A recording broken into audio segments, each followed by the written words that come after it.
देखिए, मुख्यमंत्री जी लगातार अपनी नाकामियों को छुपाने के लिए इन बातों का जिक्र कर रहे हैं।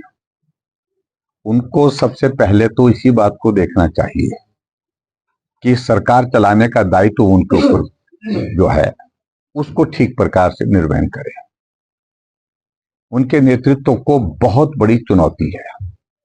ना कांग्रेस के अंदर उनको नेता मान रहे हैं, ना विधायक मान रहे हैं, और अब पार्टी की आलाकमान ने भी बहुत सारे प्रश्न खड़े कर दिए हैं, क्योंकि अलग अलग गुट जाकर के दिल्ली में मिलकर के अपनी बातें कह रहे हैं। वो कांग्रेस पार्टी हमसे प्रश्न पूछ रही, वो मुख्यमंत्री पूछ रहे हैं जो पिछले 1 साल से हिमाचल प्रदेश में 1 साल का कार्यकाल जब पूरा उनका हुआ तो उनके बहुत सारे विधायक छोड़ करके चले गए, साथ ही जो सहयोगी थे वो ही छोड़ करके चले गए। और उसके पश्चात आप लोकसभा की चारों सीटों पर हिमाचल प्रदेश में हारे हैं, और बहुत बुरी तरह से हारे हैं। और उसके बाद और अगर हम बात कहें कि आप उस पार्टी के मुख्यमंत्री हैं, जिस पार्टी के मुख्यमंत्री के समक्ष जो है कांग्रेस की 2 साल के कार्यकाल की उपलब्धियों का जब वहां पर बखान करने के लिए सभा रखी गई, कांग्रेस पार्टी की अध्यक्षा को वहां से बोलने से रोक दिया गया।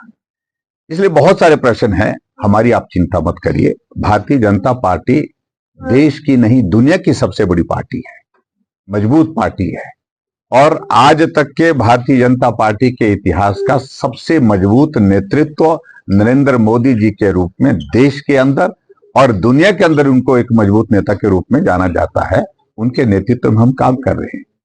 इसलिए मुझे लगता है कि इन बातों को छुपाने का जो प्रयत्न कर रहे हैं, जो उनकी नाकामयाबी हैं और असफलताएं हैं, उन पर पर्दा डालने की कोशिशें होती है, और इसलिए वो बार बार करते हैं। हमें तो कह रहे हैं कि ये 5 टुकड़ों में, यार तुम्हारा तो चूरा चूरा हुआ पड़ा है। टुकड़ों को तो जोड़ा भी जा सकता है, लेकिन जो चूरा चूरा हुआ पड़ा है तो उसको कैसे जोड़ेंगे आप? यानी कि कांग्रेस पार्टी का इस तरह से पतन होगा हिमाचल प्रदेश में आने वाले समय में, जहां देश में राहुल गांधी ने कांग्रेस पार्टी को खत्म कर दिया, हिमाचल प्रदेश में सुखू जी उस काम को बहुत बखूबी कर रहे हैं।